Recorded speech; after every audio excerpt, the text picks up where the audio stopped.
Boa noite a todos. Sejamos todos bem-vindos nessa oportunidade de estarmos juntos nessa Semana Espírita e justamente na oportunidade de falarmos de um assunto que nos move o coração. Falarmos de Jesus nos tempos atuais é falarmos do que mais necessário para os nossos dias, para as nossas ânsias, para as nossas buscas. Eu sempre gosto de fazer interlocução com quem está assistindo, então a gente troca umas perguntas no sentido de estabelecer algumas participações, mas não é necessário ou obrigado a participação.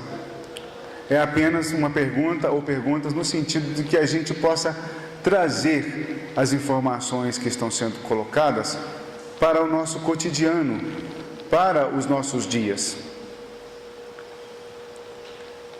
Todos aqui somos espíritas ou tem alguém que está começando ou conhecendo o espiritismo? Tem alguém que está vindo a primeira vez numa atividade espírita? Levante a mão. Então vocês estão conhecendo a doutrina espírita há pouco tempo, por esses dias. Muito bem. Então sejam todos bem-vindos. E se porventura alguma coisa que nós colocarmos não estiver ao alcance de vocês, os trabalhadores da Casa Espírita, aqui do Movimento Espírita da cidade de Bambuí, poderão auxiliá-los na intimidade mais precisa. Porque a palestra nós temos que conversar para todos. Pode ser que alguma informação, algum termo venha de contrapartida com o início do conhecimento que vocês estão adquirindo. Mas a gente se esforça para auxiliar a todos. Muito bem. Apresentados, é importante a gente saber que o Espiritismo está crescendo cada vez mais.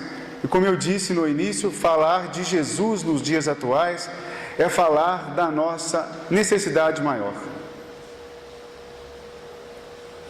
Todos os nossos problemas vividos hoje, todos os nossos problemas, de qualquer natureza, de qualquer aspecto, sob qualquer condição, ele vai ter a sua base solucionática, o princípio da solução, na vivência do Evangelho.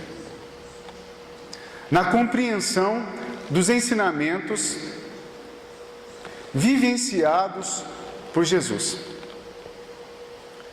Caso, em concordância com o Livro dos Espíritos, caso algum de vocês discorde dessa informação ou não entenda essa informação, é porque, por motivo quer que seja, você se encontra distanciado dessa vivência do Evangelho.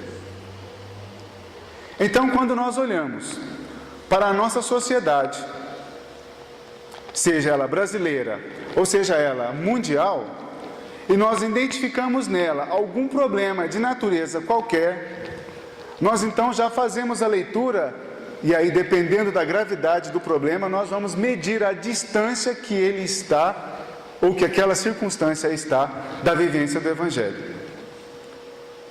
E aí, quando nós voltamos para a nossa intimidade, nós vamos entender, então, o que se faz necessário, ou o que é que eu preciso fazer para compreender Jesus, para trazer a vivência do Evangelho de Jesus para o meu cotidiano, para o meu dia a dia. E aqui, nesse momento, independente de eu ser um espírita de 25, 30, 40, 50 anos, espírita, ou de eu estar simplesmente sendo hoje o primeiro momento de qualquer atividade na prática espírita. E eu estendo além mais. Independente de qualquer credo religioso. Porque quando nós vamos entender a perspectiva que o Espiritismo apresenta a Jesus para a humanidade, para nós, Jesus está acima de qualquer cunho religioso. No livro A Caminho da Luz, Emmanuel apresenta Jesus como engenheiro, numa palavra mais contemporânea, como gestor do planeta, como aquele que organizou o planeta, que participou de cada detalhe nos diversos aspectos. E por que é que eu estou trazendo esta concepção, ou essa perspectiva, essa compreensão, esse entendimento? Porque nós precisamos transcender, transpor os nossos limites, transpor os nossos obstáculos, que muitas das vezes nós não enxergamos. Nós precisamos perceber o significado de que nesse mesmo livro, no livro dos Espíritos, quando Kardec pergunta aos Espíritos que referência nós tínhamos. E o Espírito de verdade, pede para entendermos, para ver Jesus. Porque Jesus, ele não é simplesmente o filho de um homem de barba branca que fica sentado numa cadeira, num trono mais elevado, tipo estas, e fica tomando decisões. E Jesus é o filho preferido, eleito. Porque durante muitos séculos, acreditando e entendendo uma teoria de reencarnação, uma teoria reencarnacionista, nós fomos aprendendo. Isso, enquanto cultura, nós temos isso arraigado nos nossos sentimentos, nos nossos pensamentos e nos nossos comportamentos. O que muitas das vezes, em alguns momentos, nos dá a liberdade ou até mesmo o entendimento de que eu posso negociar, fazer alguma barganha com Deus ou fazer alguma barganha com Jesus. Olha, se eu conseguir determinado privilégio, então eu vou doar uma cesta básica, ajudar o próximo, fazer uma caridade. Quem sabe se eu ganhar na Mega Sena no final do ano, na Mega Sena da virada, né? Aí eu passo a ajudar. Isso é um tipo de barganha que talvez na nossa sociedade, ou talvez até nós mesmos, já em algum momento vamos nos pegar fazendo.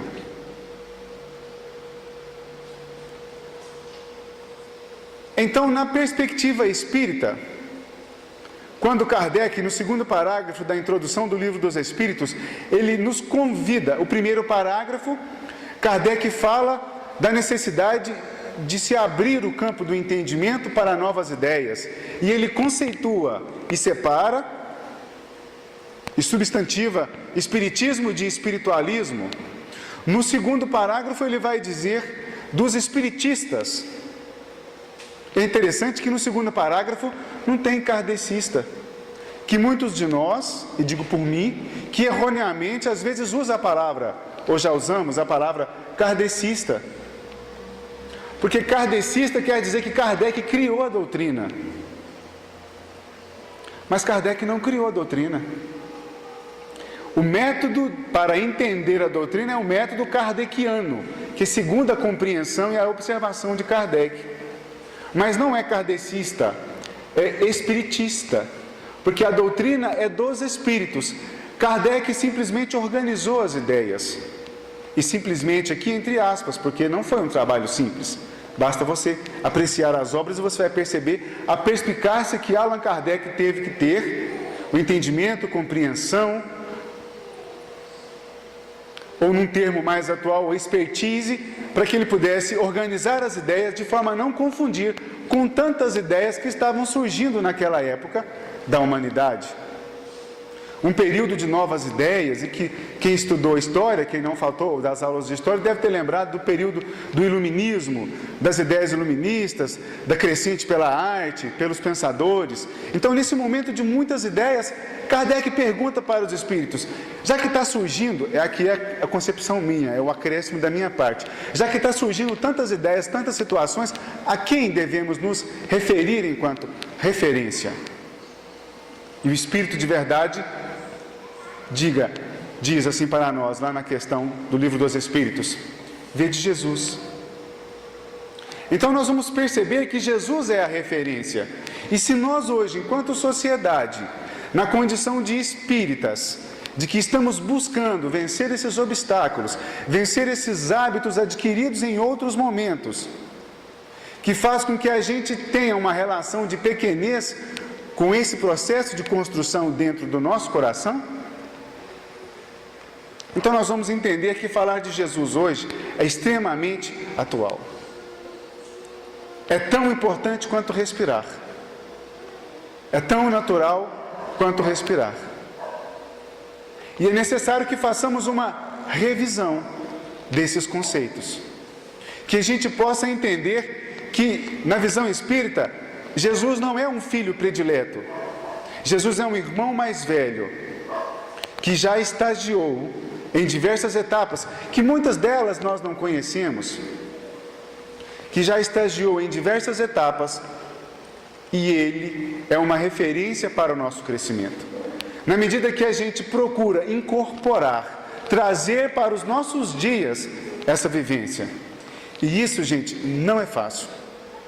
Nós vamos trazer aqui uma referência na visão de Emmanuel, em que em determinado momento Jesus promovia suas curas.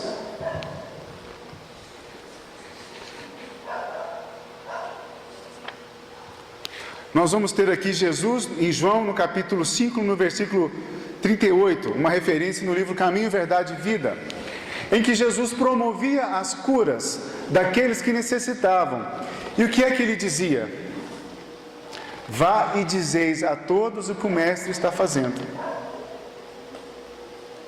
E aí nós ficamos aqui assim, na nossa interpretação, na nossa indagação, que estranho. Vai e dizer a todos o que está acontecendo. E é interessante que no livro Caminho, Verdade e Vida, Emmanuel nos convida a uma reflexão maior. Porque naquele momento, Cristo está convidando, não é para você ir dizer o que Ele está fazendo, mas é na verdade para você dar testemunho do que Ele fez, dos benefícios que Ele fez. Pegando um termo bíblico, mas aqui simplesmente para ilustrar, para você dar testemunhos do milagre ou dos milagres. E eu vou fazer uma pergunta para ilustrar o peso dessa nossa fala nesse exato momento. Quem aqui não conhece Jesus? Levante a mão.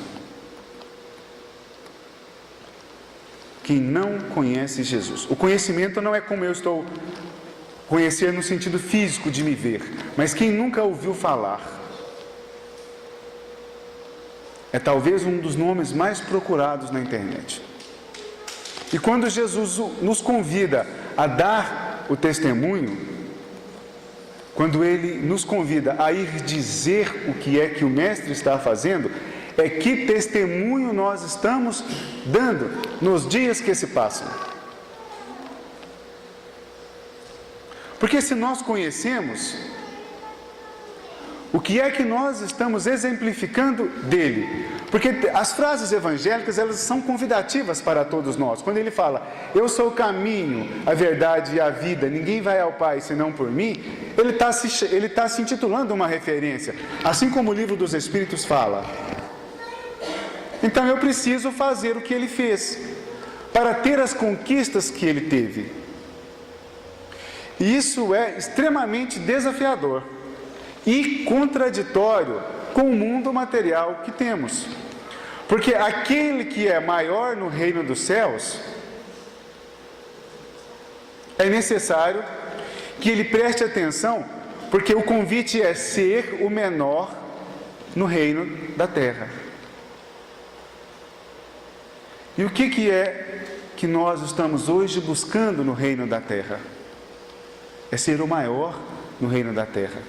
Basta, e aí eu estou dizendo da realidade de Divinópolis. Aqui em Bambuí eu venho muito pouco, então eu não sei muito da realidade aqui. Talvez os amigos mais tempo aqui podem dizer. Mas quais são os maiores desejos dos habitantes da cidade de Bambuí? O que move o coração dessas pessoas?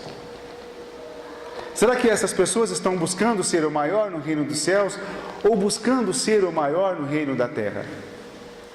Esquecendo as questões principais de Bambuí, mas vamos analisar que estamos num planeta, na visão espírita, num planeta de provas e expiações, que está caminhando mais fortemente para um modelo de regeneração. Honório Onofre de Abreu, um trabalhador do movimento espírita, que muitos aqui devem conhecer, numa de suas palestras, ele costuma dizer, ele já é desencarnado, ele foi membro, presidente da União Espírita Mineira, um trabalhador do movimento espírita, que tinha algumas falas muito interessantes. Uma delas é que no mundo de transição, no mundo de regeneração, a impreensão que temos é que não tem lei, é que não tem organização. Mas é porque, na verdade, borbulha, e aqui é a minha interpretação dessa fala dele, é porque as leis existem, mas é porque borbulha no íntimo de cada um de nós muitas situações, muitos conflitos, muitos desejos, muitas ansiedades, muitas necessidades da vivência do Evangelho. Basta olhar para as nossas famílias, o quanto se faz necessário o culto no lar, o quanto se faz necessário a terapêutica do passe, da água fluidificada, o quanto se faz necessário o desenvolvimento da cultura espírita e do entendimento da lente do espiritismo na direção e na compreensão de Jesus. Eu não estou falando aqui para pegar os livros e decorar e saber a primeira pergunta e a pergunta 1019 e todas as outras de todos os livros. Mas é da gente perceber que nós estamos numa condição de espíritos encarnados, vivendo uma experiência material. E essa experiência material, ela é contraditória à cultura materialista que vivemos. Porque nós somos educados para nascer sob certo ponto de vista, em certa idade, e para morrermos num outro ponto de vista, numa outra idade. E pronto. Então os nossos hábitos, a nossa cultura, a nossa educação, ela não transcende uma perspectiva materialista. Ela morre na questão materialista. O Espiritismo, ele vem na contramão desta via, dizendo que existe algo após a vida e que ele explica no detalhe isso. E aí nós vamos lembrar de Jesus quando ele fala que o reino dele não é deste mundo. Então, se o meu reino, quando Jesus fala que o reino dele não é deste mundo, então o reino dele é de qual mundo? E quais são as regras ou as leis que eu preciso saber para entrar neste mundo? Por isso que entender Jesus é contraditório, às vezes é complicado, porque eu tenho que abrir mão do que eu estou vendo. E tenho que começar a prestar atenção naquilo que eu estou sentindo. Observem as parábolas, várias. Quando ele fala do festim das núpcias, que nós precisamos estar de vestes brancas. Na nossa errônea interpretação, muitos acham que tem que ir para a casa espírita de roupa branca, porque é o branco da camisa que define o que eu tenho no coração. Se alguém pensa assim, é necessário refletir melhor. Porque o branco significa a pureza. E a pureza maior não está na roupa, está na consciência, está no coração, está no esforço para melhorar os hábitos. Quando ele fala do campo, ele está falando do coração, que é o campo maior que tem que ser trabalhado conosco.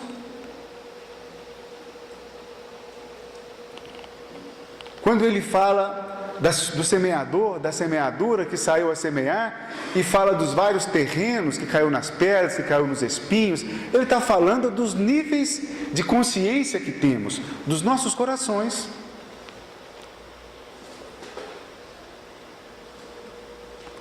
E isso é desafiador, porque nós estamos num planeta em que a questão material nos é envolvente. Nós gostamos das questões materiais, e tanto que tem pessoas que se perdem nelas. Os exemplos são vários. O desafio é grande. Nós precisamos entender o significado dessa palavra Jesus para nós. Vou fazer uma outra pergunta. Na visão espírita, ou melhor dizendo, na sua visão, no seu conhecimento, se eu pudesse dizer de Jesus em uma só palavra, que palavra eu poderia dizer?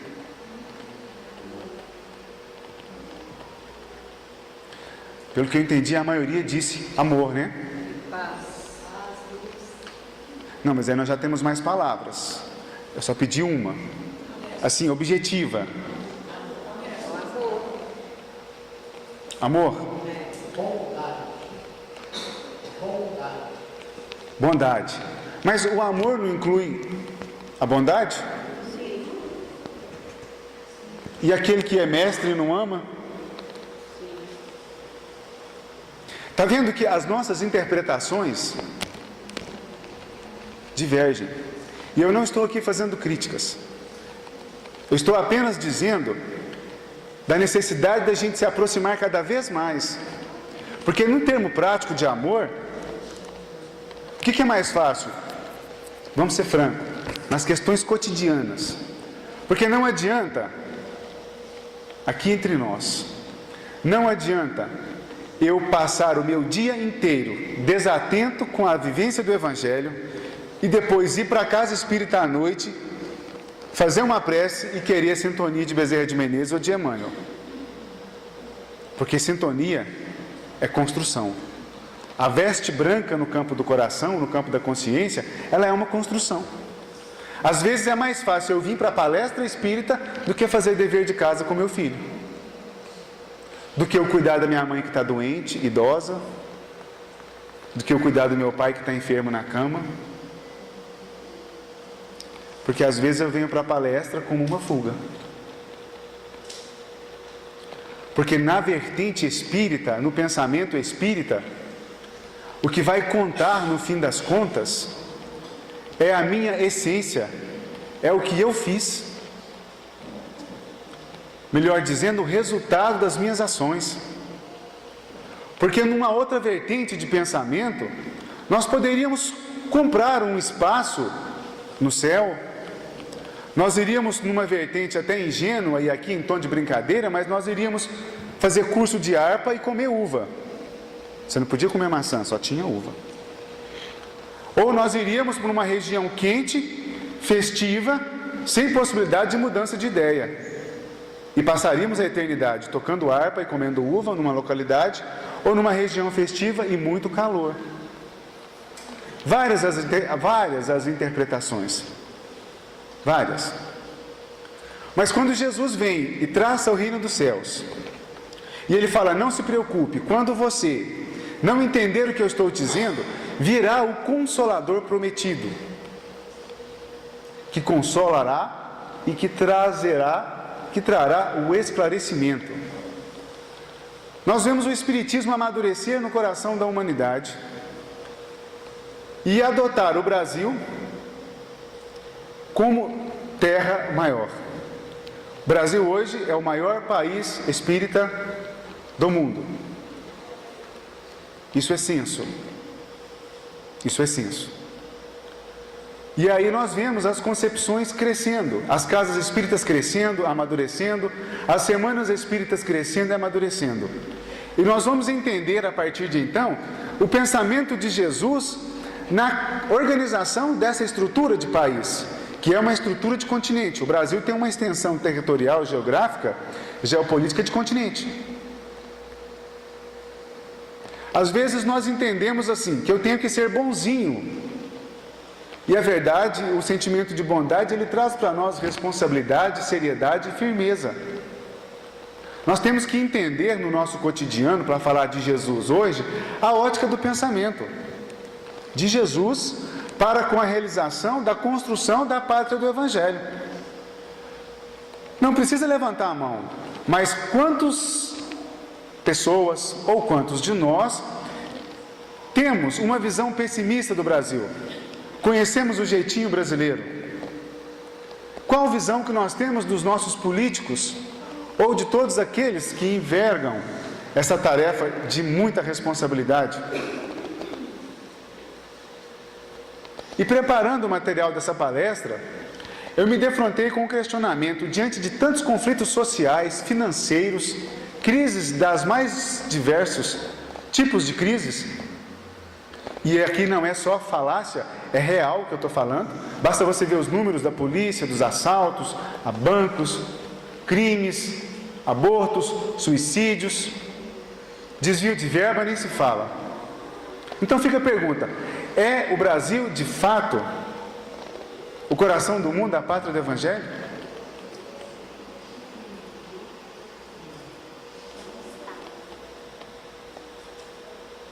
Aí, buscando as pesquisas, esse solo, essa terra, já foi laboratório de regeneração de muitos espíritos que tiveram cara a cara com Cristo e negaram.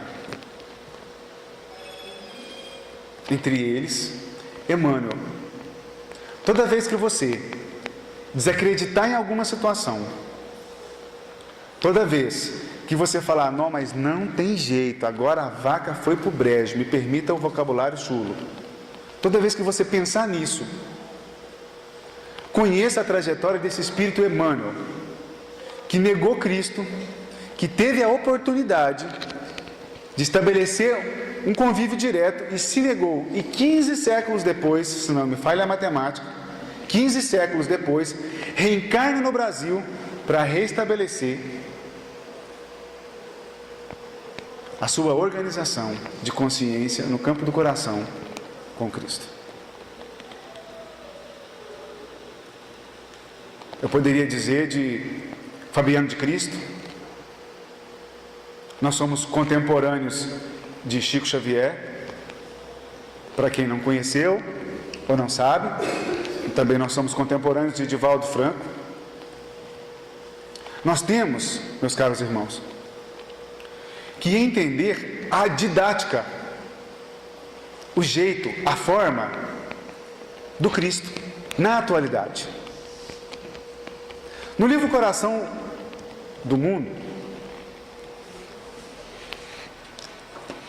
esse aqui, Brasil, Coração do Mundo, Pátria do Evangelho. Aqui está falando do contexto de política do nosso Brasil na atualidade. Não precisa de você procurar a Globo News para ver. Está aqui, na Visão Espírita. E vai dizer também da dúvida de Ismael quando Jesus chamou ele para organizar, porque Ismael tomou as lidas de frente do trabalho. Quando Jesus chamou ele para organizar, e nos primeiros momentos da organização, da colonização do Brasil, das questões com os índios, das questões com os escravos, e aí quem é bom de história vai lembrar um pouco disso. Ismael volta para Jesus e fala assim: olha, não está legal não. Segundo a literatura, que é uma literatura mais poética, mais lírica, então a gente tem que perceber esse tom que Humberto de Campos dá na obra, um tom mais poético. Ismael chora perante Jesus. Ismael chora. Você já viu um anjo chorar? Um anjo que é eleito por Jesus para organizar um país, chora. Olha, Jesus, não estou entendendo, a dinâmica lá embaixo está difícil. Lá embaixo aqui é uma maneira minha de colocar. Tem muita confusão, tem muita escravidão, tem muita extorsão. Então Jesus manda Ismael, nos rincões do plano espiritual, trazer os comerciantes fracassados da Europa, os religiosos decadentes das cruzadas. São esses que eles trazem para organizar e povoar o Brasil. Mas com qual perspectiva?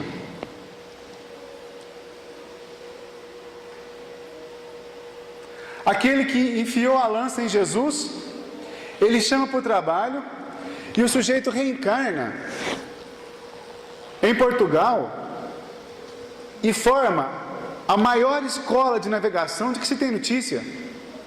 E foi essa escola de navegação que descobriu, entre aspas, o Brasil. E não era uma escola de paredes, era um ponto de encontro onde navegadores se encontravam para trocar ideias e informações a respeito da navegação. Então, na ótica de Jesus, no pensamento e na sua dinâmica e na sua didática, nós temos que entender Porque no momento cultural que Jesus esteve encarnado entre nós, todo mundo achava que viria um Senhor poderoso, alto, forte, de barbas, camisa listrada, não é? Bem aparente, com os melhores cavalos, com as melhores riquezas. Era esse o tipo de líder espiritual que se esperava. E ainda hoje, a gente talvez tenha essa perspectiva de que para ser bom, de que para fazer sucesso no reino dos céus, eu tenho que ter certos comportamentos, certos adereços, e tem gente que tem abusado dos adereços. E nós esquecemos da simplicidade, do trabalho, da paciência, da vivência. Gente, e isso é sério. E isso é sério, sabe por quê? Porque ele escolheu a dedo os seus discípulos. E ele escolheu a dedo.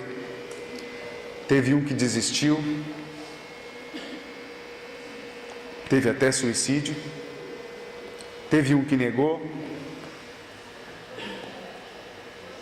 teve um que desanimou, parou no meio do caminho e depois voltou. Então, essa nossa conquista do reino dos céus, esse nosso esforço para conseguirmos uma sintonia maior, ele precisa ser exercitado diariamente.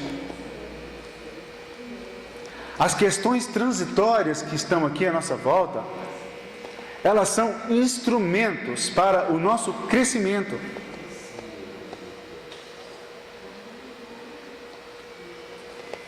No livro Caminho, Verdade e Vida, eu vou pegar ele aqui. Não, ele ficou na minha bolsa.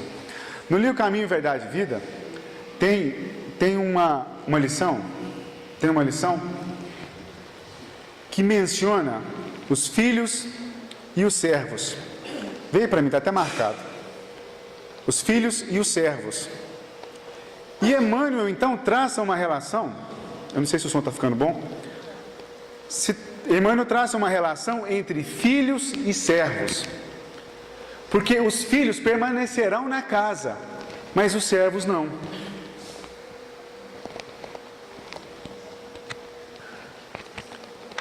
É a lição 125.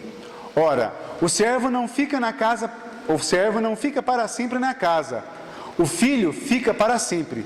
A fala de Jesus, no Evangelho de João, no capítulo 8, no versículo 35. Então aqui Emmanuel está dizendo que o servo é aquele que está na casa, mas que espera algo em troca. O servo está ali em busca de remuneração. O servo está ali em busca de situações transitórias. Já o filho não. O filho sabe que a casa é do pai, que a obra é do pai. E ele confia no pai. Então as questões transitórias não importam muito para o filho. E Emmanuel vai construindo o texto e chamando a atenção porque o servo sofre com a ansiedade. O servo sofre com a preguiça. O servo sofre com as questões transitórias que estão à volta.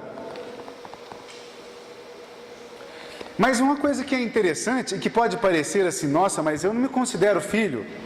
Eu estou talvez numa condição ainda de servo. E talvez pensando nessa didática, Emmanuel abre esse texto com a primeira frase dizendo da exemplificação de Jesus. Que nós mirássemos, que colocássemos o nosso referencial na exemplificação de Jesus. Que pudéssemos construir o Evangelho vivo de Jesus nos nossos dias, na nossa atualidade. E aí você vai falar assim, nossa Everton, é difícil. Tem hora que me falta paciência, tem hora que eu esqueço, tem hora que é mais importante assistir um programa de televisão, tem hora que talvez seja mais importante ir para o bar tomar uma cerveja, talvez até alivia mais para alguns. sem fazer críticas aqui. Eu estou dizendo de situações que nos distraem de uma vivência do Evangelho. É por isso que o Centro Espírita, na atualidade, ele transcende as paredes. O Centro Espírita, na atualidade, ele se transforma num local de evangelioterapia. Tem o ESD, tem as palestras. E aí você vai se informar com as pessoas da Casa Espírita para você ver as atividades que aqui em Bambuí se tem, quais são as casas espíritas, como que funciona. Mas é importante a gente caminhar nesse direcionamento de construir o Evangelho nos nossos dias pela lente do Espiritismo. Observando alguns irmãos que estão com a fitinha amarela em relação ao Setembro Amarelo da visão do suicídio, porque para o suicida, no ato, após praticar o ato, qual seria a decepção maior? Diante de tantas questões, já levando em consideração que o suicida já é um ser fragilizado. A decepção maior é que o ato que ele cometeu não oferece o resultado que ele espera. Porque a vida continua. E eu não vou aqui dizer do que acontece com o suicida, porque isso chega até a ser falta de caridade num momento como esse. Porque isso é um estudo mais reservado. Mas o Espiritismo hoje, ele, é claro, ele venceu o materialismo. Basta você pensar na sua idade. Se você não acredita, de repente se eu falar assim, vai manifestar um espírito aqui agora, pode ser que a metade de nós saia correndo, talvez eu seja o primeiro a passar a porta. Que a gente fala de umas coisas, mas quando a vivência pede, a gente talvez se assusta. Mas nós precisamos entender da dificuldade que é, e muitas das vezes, da importância que é uma mão amiga, uma prece, um abraço, um aperto de mão, um olhar. Porque esses nossos irmãos que passam por qualquer dificuldade, é importante a gente falar disso, botar isso para fora. Porque o assunto é tão sério que um dos eleitos direto por Jesus, nos primeiros capítulos de Boa Nova, Jesus orienta direto Judas. Ele conversa com Judas, ele já sabia da intimidade de Judas. E ele orienta Judas. E no momento da dificuldade, do desafio, do crescimento, Judas interpreta mal e entrega Jesus. E depois comete o ato. Na sequência da literatura espírita, após o sepultamento de Jesus, Jesus conversa com os anjos que vão buscar Judas. Após o desencarne de Jesus, o primeiro a ser auxiliado é Judas. Diante da gravidade que é. Então que a gente possa abrir os nossos corações, conversar com esses nossos irmãos, oferecer a terapêutica espírita. Mesmo, e aqui eu estou dizendo numa condição de não é tornar esses nossos irmãos espíritas, não estou falando disso não. Eu estou falando de oferecer uma ferramenta, de oferecer auxílio, independente da religião que ele seja. Porque quando eu estou convidando você para ir na casa espírita, tomar um passe, assistir uma palestra, eu não estou dizendo para você se tornar espírita. O desejo de tornar espírita tem que partir do seu coração. Mas eu estou dizendo que a casa espírita é um oásis no meio do deserto, que pode saciar a sua sede das realizações maiores. Mas você precisa beber da água, você precisa fazer um movimento em direção a esse oásis. E lá você vai ter a oportunidade, nas mais diversas atividades, para conhecer Jesus. Talvez na evangelização, talvez no estudo da mediunidade, porque a prática da mediunidade na reunião precisa de ter um pouco mais de cautela, um pouco mais de envolvimento, de conhecimento, de tempo. Numa sociedade em que as coisas são muito rápidas, em que as informações são muito dinâmicas, talvez tempo é uma coisa que a gente precisa refletir melhor. leituras. Talvez nós não temos muita paciência para ler livros grossos como esses, que não tem nenhuma gravura e letras pequenas. A gente precisa rever certas coisas. Para construir o reino dos céus nos nossos corações, é necessário um investimento diário. Para nós, os espíritas, já envolvidos na casa espírita, nas atividades espíritas, é necessário a cultura espírita desenvolvida nos nossos lares, nos nossos núcleos. Você não vai dizer para o outro, o espiritismo é assim, o espírita é assim, mas é o seu comportamento. E aqui é um convite, não é uma obrigação, mas é um convite. Na nossa casa espírita, nós temos reunião mediúnica aos domingos. E vez outra, quando desencarna algum trabalhador espírita, e que ele tem dado o seu tempo natural de manifestação dentro de uma reunião, que não é assim do dia para a noite, para aqueles que não conhecem a dinâmica, muitos manifestam, espíritas, conhecedores da doutrina, da vivência, do movimento espírita, muitos manifestam dizendo do espaço, da lacuna, da ausência, do tropeço, de não ter participado tanto de certas atividades na casa espírita, de não ter valorizado a presença da família, de poder ter tido junto aos filhos um momento para dizer que os ama, que a presença dos filhos, mesmo de forma corriqueira, é importante.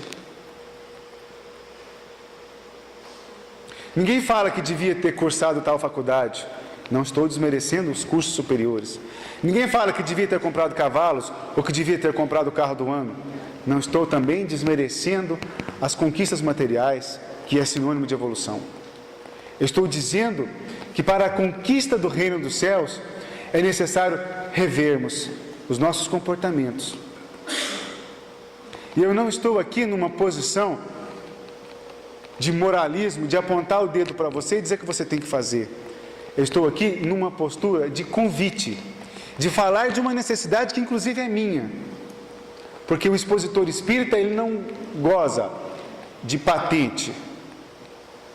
Talvez a patente para o espírita, para o expositor, teria que ser uma enxada, ou melhor dizendo, uma caneta e os livros, uma perspectiva de uma construção de novos horizontes. E é esse o convite, para que a gente possa entender Jesus na atualidade. Quantas pessoas estão carentes de um abraço, de uma conversa, de uma compreensão? Eu não vou aqui dizer, eu vou só para você fazer uma reflexão em cima disso. Veja o nível, ou o nicho, é nicho, não é lixo, pode ser também, o nicho das conversas no WhatsApp.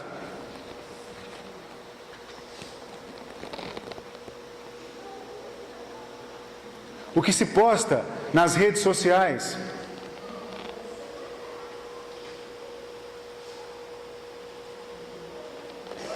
Tem uma música na evangelização que diz assim: o que Jesus faria em meu lugar?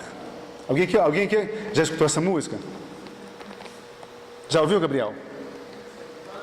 O que Jesus faria em meu lugar? E colocam nessa música, é a música de evangelização, é uma música espírita. E aí ela vai colocando assim, situações assim, do dever de casa, da criança, porque é uma música de evangelização espírita. Então, quando a criança está com o dever de fazer o dever de casa, pergunta: o que Jesus faria em meu lugar? O pai que não tem paciência, quando estou dizendo o pai e a mãe, que não tem paciência de educar o filho naquele determinado momento, aí vem a música e pergunta: o que Jesus faria em meu lugar? Porque às vezes a gente acha, numa visão arcaica, numa visão ultrapassada, que Jesus talvez estaria nos castelos. Não. Se ele abraçava os leprosos, andava com as prostitutas, e dizia para Pedro, que Pedro era uma gentileza em pessoa, né? Para quem estuda o Evangelho sabe que Pedro necessitava de muita polidez, de muito trato, né? E ele alertava Pedro: apacenta as minhas ovelhas. Então, de nós termos esse cuidado, porque muitas das vezes nós nos encontramos na condição de Pedro, de maltratar, de não dar atenção, de passar desapercebido. Às vezes nós lemos todas as mensagens do celular, mas o companheiro do lado passa desatento. Bem, mas eu acho que isso é problema lá de Divinópolis. Acho que aqui em Bambuí não tem essa perspectiva. Eu estava vindo para cá, olhando a arquitetura da cidade, seguindo o GPS para não perder, mas olhando a arquitetura da cidade e sentindo um cheiro gostoso. Eu falei, não, que bom vir para cá, né? Então é nessa perspectiva da vivência saudosa, no sentido de ser gostosa do Evangelho de Jesus, que a gente possa confraternizar, que a gente possa transformar os nossos momentos cotidianos em exemplos vivos. Eu tenho observado algumas famílias em Divinópolis que quando reúne, no Evangelho fala, quando um ou mais se reúnem em meu nome, lá eu estarei. Assim é a fala de Jesus, não é? A gente sabe dela, né? Mas parece que muitas das vezes quando a gente se reúne, um ou mais, parece que tem outras coisas. Para beber, para comer, nada contra.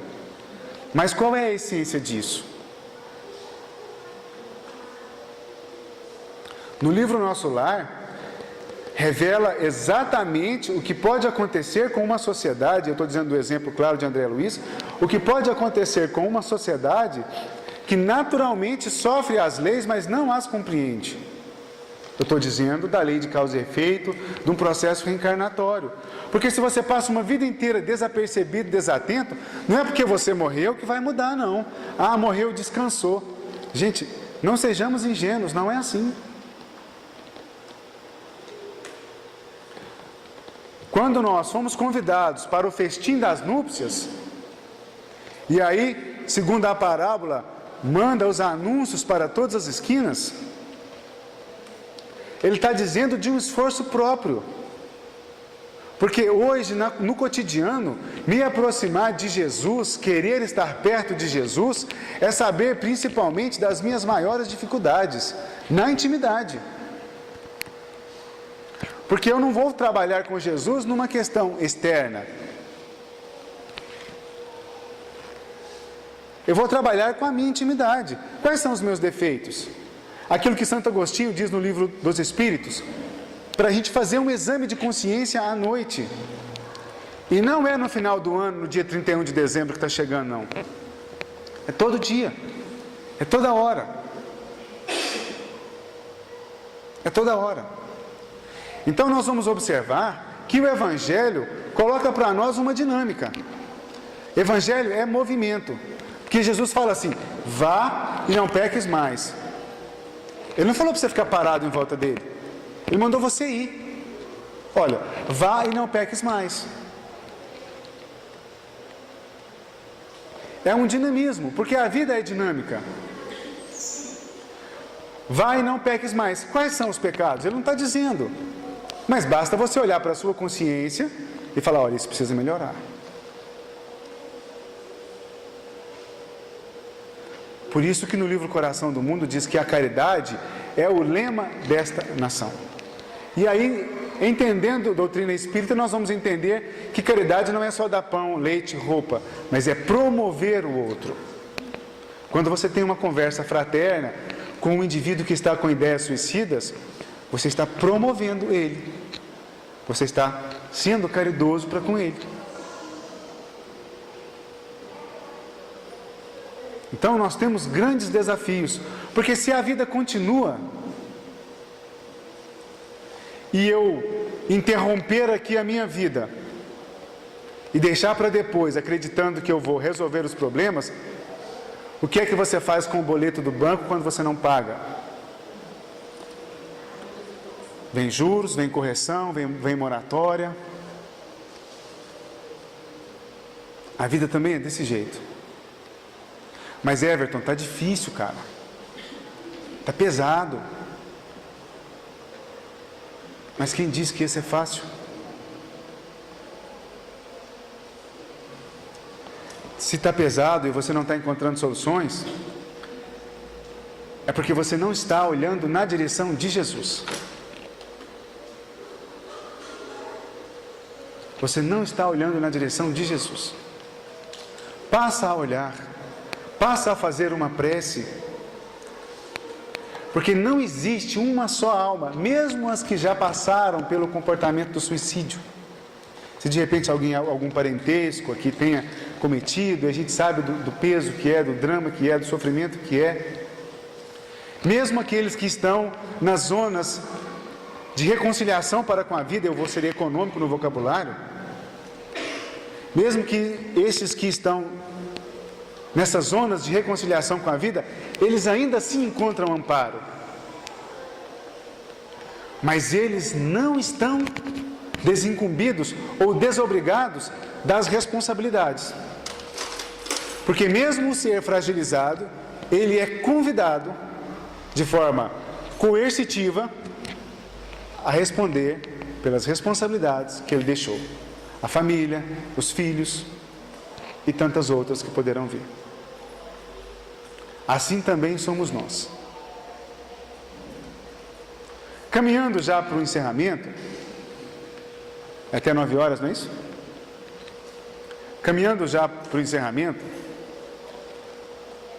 fica para vocês o convite de poder, ao ir na casa espírita, olhar para aquele espaço que você vai encontrar lá e ver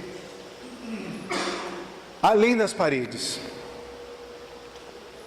Fica também o convite para você estudar lá no livro Obras Póstumas, quando Kardec traça o perfil da sociedade parisiense. Quando ele fala dos objetivos da casa espírita, lá ele não vai falar casa espírita, vai falar sociedade parisiense, mas é o centro espírita hoje na atualidade. O desejo que nós temos. E é interessante, porque entendendo o pensamento kardeciano, não o pensamento kardecista, mas entendendo o pensamento kardeciano, Kardec, ele ia pela lógica, pelo estudo, pela compreensão, pelo entendimento, pela busca, pela capacidade de fazer perguntas. Então pergunte, participe, porque em alguns momentos nós não tínhamos uma possibilidade como essa que estamos tendo aqui hoje, de poder conversar. Partindo da minha história particular, eu era coroinha aos 15, e dos 15 aos 18, eu tive que frequentar a casa espírita de forma escondida, porque eu chegava em casa, tinha um cabo de vassoura me esperando, e não era para varrer a casa. Então eu frequentava a casa espírita escondido, porque eu fazia, entre aspas, um curso de MS-DOS, de informática, em Divinópolis, que era de 4 às 5h30, e a mocidade começava às 6, e eu chegava em casa às 8. Então eu falava com meu pai e com a minha mãe que eu estava no curso de informática, e tinha apostila de informática, e eu sabia operacionalizar o computador. Eu conheci o Espiritismo porque eu achava estranho. Eu passava na porta da casa espírita, dessa mesma que eu frequentei, eu atravessava a rua e fazia o nome do pai, porque eu acreditava que ali era a casa do capeta. E eu conheci um professor chamado Antonino de la Pedraza Rezende, de Divinópolis, de português, metafísico, amigo pessoal. Se fosse hoje, trocaria o WhatsApp com Carlos Drummond de Andrade. Na época era cartas, várias cartas com Carlos Drummond de Andrade. E ele falava assim, falava das ideias, falava de espiritismo, das ideias, na sala de aula, nas aulas de português, entre um poema de Olavo Bilac, entre um poema de Cecília Meirelles, soltava alguma coisa do espiritismo, devoto de Francisco de Assis, e eu, com a Bíblia na mão, achava aquilo um absurdo, né? Padre de essência, né, Robson? Ele me convida a conhecer o Espiritismo. Vai na casa espírita e procura um tal de Zé Amaral. Eu passei 6 meses frequentando essa casa espírita, procurando Zé Amaral. E quando eu conheci o Zé Amaral, Vicente, eu não sabia o que perguntar. Porque na verdade, a proposta não era conhecer o Zé Amaral. A proposta era conhecer o Espiritismo. Zé Amaral era só uma isca, era só um chamariz, como até hoje é um chamariz de boa qualidade para muita gente. Então, teve muita gente que teve dificuldade para entrar numa porta daquela. E hoje não. Hoje a gente pode falar de Espiritismo abertamente, é até tema de novela. E eu entendo que o Espiritismo aproximou, pelo menos eu falo de coração, o Espiritismo aproximou a gente de Jesus, com lentes mais claras. Então, eu desejo para vocês que vocês possam se sentir mais próximos de Jesus. Eu tenho um carinho especial por vocês aqui de Bambuí. Não vou dizer os nomes, porque talvez a gente esqueça alguns. Mas eu tive uma experiência interessante, caminhando para o encerramento agora de fato, quando a primeira vez que eu vim na cidade, na condição de presidente do Conselho Regional Espírita. Esses títulos às vezes só atrapalham a gente, mas o trabalho enriquece o dia a dia. E eu estava chegando com a Renata, hoje minha esposa, na época minha namorada, e eu encontrei uma cavalgada, é isso? Uma cavalgada, e eu tive que colocar o meu carro em cima do passeio assim, para deixar esses cavaleiros e algumas amazonas, é assim que é o termo, eu não sei, para poder passar. E eu virei para a Renata e falei assim: que absurdo! Quem que é o sujeito que faz uma coisa dessa, gente? Numa plena cidade, uma cavalgada dessa. Virei para minha esposa, hoje Renata é minha esposa, ainda bem que nós somos espírita, né? E estão indo para a casa espírita. Mas quem que é o sujeito que fez esse negócio, meu Deus do céu? E, não conhecendo direito as pessoas daqui, passamos por um hotel, fizemos uma pequena reserva, não sabíamos como é que ia dar os eventos, acontecimentos, viríamos para a Semana Espírita. Eu iria ser o expositor, como fui naquela primeira Semana Espírita, um dos expositores na Casa Espírita Amor e Luz, é isso? E quando eu liguei para a pessoa que iria me receber, me parece que é o Gabriel, tive a felicidade de saber que ele era um dos organizadores daquela cavalgada, que inclusive a cavalgada iria terminar no Parque de Exposição, que estava acontecendo um evento espírita no Parque de Exposição, com benefício para a sociedade de Bambuí, que se não me engano era alguma coisa para o hospital, com outros religiosos lá.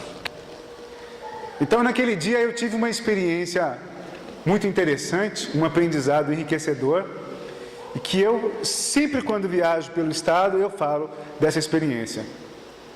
E eu só tenho a agradecer às pessoas dessa cidade, aos irmãos. A propósito, eu não fiquei no hotel, fiquei na casa de alguns amigos que me receberam de forma carinhosa, seria pequena para dizer, da forma como eu e minha esposa hoje fomos recebidos por esses amigos. Então nós temos um respeito muito grande por esse movimento espírita de Bambuí, por esses amigos que uns andam a cavalo, outros andam a pé, outros na pessoa do Heron, que é uma pessoa fantástica, bacana, que se sentem assim e a gente aprende muito com ele. Então nós só temos a agradecer, na condição de presidente do Conselho Regional Espírita, que a minha gestão se encerra no final do ano, pela oportunidade das vivências que aqui foram feitas. Aqui nós realizamos uma CEUNG maravilhosa, com a presença da Joselma e de tantas outras pessoas. Foi realizado um EMEG, foi realizado vários encontros, várias trocas, várias conversas. Então nós só temos a agradecer. Nós temos a certeza que os amigos espirituais, mas também reconhecendo os braços e as mãos calejadas de tantos trabalhadores do movimento espírita daqui dessa cidade, a gente tem a certeza do trabalho que já foi feito, mas também de muita coisa que precisa ser feito. A seara só está no começo. Então, na minha condição aqui de Everton, eu só tenho a agradecer pelas experiências, pelo aprendizado, que às vezes a gente na condição de expositor, que está aqui para falar, num tema como esse de Jesus, que tanto carece os nossos corações dessa vivência, então a gente mais aprende do que às vezes ensina. É uma troca muito grande. Então, eu peço sempre quando venho para cá, eu peço a Jesus que fortaleça os trabalhadores desse movimento, que fortaleça verdadeiramente cada casa espírita que aqui se tem, cada trabalhador, que não importa o nome, não importa a condição que ele ocupe, que isso, para Jesus, no fim das contas, não faz muita diferença. Mas faz diferença a gente acreditar nessa doutrina maravilhosa. Mesmo que você esteja chegando agora, que você que levantou a mão mais cedo, que não conheça direito, vale a pena conhecer. Talvez o trabalhador que esteja lá, talvez ele tenha alguma dificuldade, mas é porque talvez em casa tem um cabo de vassoura esperando ele. Então, a gente não sabe, né? A intimidade de cada um. Mas vale a pena. Vale a pena. Eu larguei tudo, eu ia ser seminarista. O desejo dos meus pais era que eu fosse seminarista. Hoje eu entendo que eu já fui seminarista, então não preciso ser mais. Mas eu não tenho nenhum arrependimento. Nenhum arrependimento. E da minha condição de espírita, o ano mais feliz da minha vida foi quando eu fui convidado para trabalhar no Conselho Regional Espírita. E o ano tem 53 finais de semana. Nós viajamos 45 finais de semana para as casas espíritas trabalhando. Uma delas foi quando estivemos aqui, lembra, com o Zé Eustáquio, com o Evaldo? Foi a primeira vez que eu vim como trabalhador espírita, em Bambuí. Então eu só tenho a agradecer. Eu compartilho desse meu exemplo, não é para dizer que isso funciona e que eu tenho alguma aquisição, muito pelo contrário. Quem me conhece na intimidade sabe as dificuldades que eu tenho. Mas é porque, para mim, foi a melhor escolha que eu fiz nessa encarnação. É ser espírita. E aqui nesse livro, para você que acha que eu estou exagerando, aqui está dizendo, nesse livro, que a última fase do conhecimento humano é o espiritismo. Você achou curioso? Pega o livro para ler. Então, se você hoje é espírita, se você está aqui na condição de espírita, abraça, valoriza. Porque não é qualquer nível de consciência que pode chegar e sentar nessa cadeira. Porque nós já ralamos muito. Mas ainda precisamos muito saber sobre Jesus. Que Jesus nos abençoe e que ao voltar para sua casa, lembra disso, lembra de Jesus. Abraça teu familiar, beija teu filho. Porque pode ser que amanhã você não tenha mais a condição de abraçar. É claro que tem reencarnação, que a espiritualidade vai cuidar, mas tem hora que a gente sente falta disso, do contato físico. Então que a gente possa abraçar os nossos familiares, ou abraçar os familiares da família espírita, por que não? E que possamos ser felizes, e que jamais a gente fique isento do trabalho e das nossas responsabilidades. Muito obrigado, que assim seja.